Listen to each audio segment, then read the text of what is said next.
Yes, guys, welcome back to Chelsea Fan TV. Welcome back to another review, and we are back with another W. Copenhagen 1, Chelsea 2. It really shouldn't have been that sort of scoreline. I'm really annoyed with the fact that we conceded such a stupid late goal. But here we are. Chelsea never make it easy. Never in their lives. Big up everybody though. Hit the likes, subscribe. You guys already know what to do as soon as you get into the channel. Big up to every single one of you that's in here. Not the most convincing of performances. I'll be honest with everyone. It was not convincing at all. It was enough to win the game.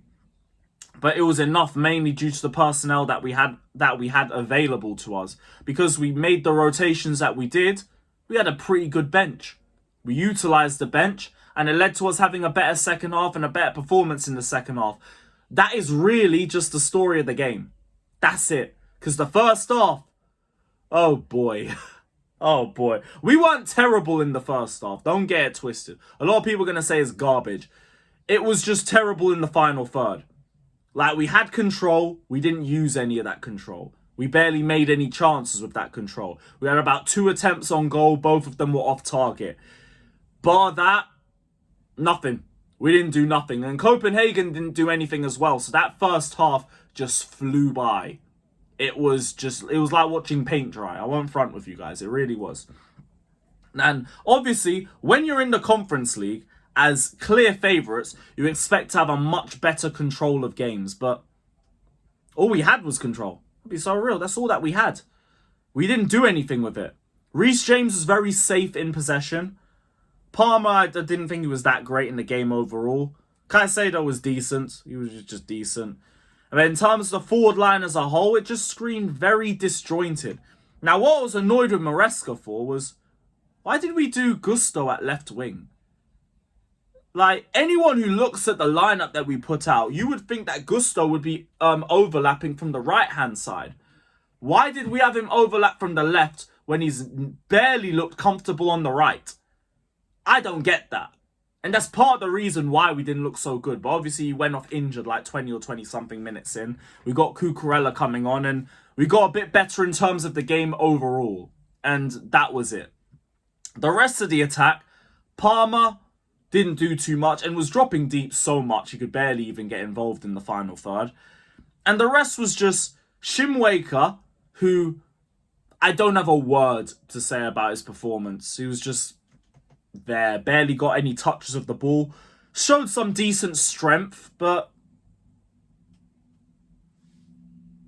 I really don't know what else we got. And it's not on him either. I think it's just a case of he ain't played a lot with the team. The team ain't really played well with him. There isn't really a bit of cohesion. That's it.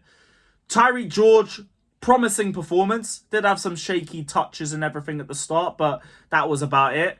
And then the only other one there is Dewsbury Hall, and he's just straight garbage. I'll be so real. Straight garbage. The more I watch of Dewsbury Hall, the less I want to watch Dewsbury Hall. It's just nothing. Absolutely nothing. Spent most of the game trying to chase his first touch or losing possession. How he lasted a full 90, I can't tell you. I can't. Not with the options that we had on the bench. But we did still make early subs. And that was honestly the difference. That was it. I was telling my chat at half time, all the problem is the personnel that we have in the final third. We change that, we'll be a lot better. We brought on Enzo Fernandez.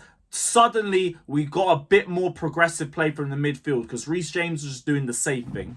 Reece also opens the deadlock with a very unsafe shot from the left-hand side. I didn't expect him to go for that, especially onto the left side of the goal, but you scored. Fair play, Reece. And I do still want to see him get more minutes in the midfield. And that's the end of my storage. But like I said, Reece James, I do still want to see more of him in the midfield. I see the vision with it.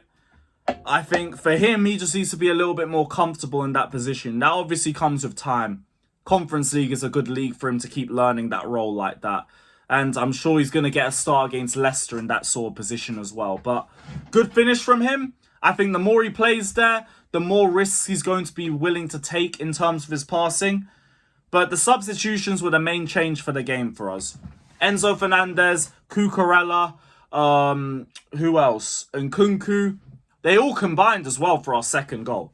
Cucurella's the one that wings the ball back. It's Nkunku that lays the pass to Tyreek George, and Tyreek George finds Enzo Fernandez, which also, another assist for Tyreek George. I think that's 2 in 2 games for him. Like, one of the best positives from this game is the opportunities that it's giving for the likes of a Tyreek George, because he's only going to get more comfortable, more confident, and you'll see an improvement in his decision-making as he continues to get more minutes. But at 2-0, that's where we should be sealing the game up. That's where we should be getting the third goal.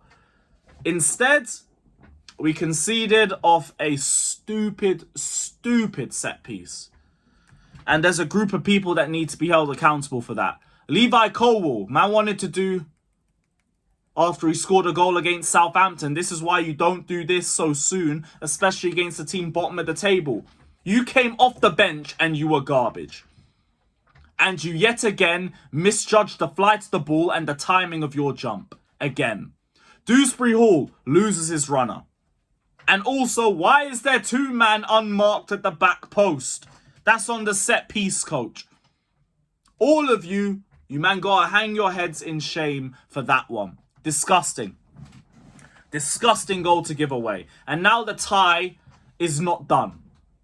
So we actually have to play a relatively strong 11 in the second leg just to kill things off. I wanted us to be able to rest players like Arsenal could with our fixture against them next week. Now we're not in that same position. It's annoying. It's really annoying, but it's a situation that we're in, so we got to make the most of it. At least it's Leicester City at home on the weekend. For all the anger and the annoyance that we've had over Maresca and the players in this team, they could be third by the end of the weekend. Says a lot. Not even just about the run, though, because the run deserves to be criticised, but I mean the quality of this league. Like, this Premier League is straight garbage. We have 2 wins in 11 and we could be third in our next game. Do you know how bad that is? Also says a lot about how good we were in the first half of the season, which is why Maresca's will still maintain my faith. Even though, like, this run of form, unacceptable, you have to keep building these W's. Leicester City is the perfect opportunity for it. You must rise that performance. But, yeah, could be third. Be very interesting if we get what we want at the end of the week. At least we saw Real Betis and Fiorentina. I think they both didn't win their games. So hopefully they both get knocked out. And for us, do our job in the second leg. In spite of the lack of conviction in that victory, we should still be beating them in the second leg at home. And we should still see us through to the next round. So, yeah. Big up everybody, though. Hit the likes, subscribe. Let me know your thoughts down in the comment section below. Up the Chelsea. All of that. And yeah, to all the Poch peggers. Hold up the Chelsea.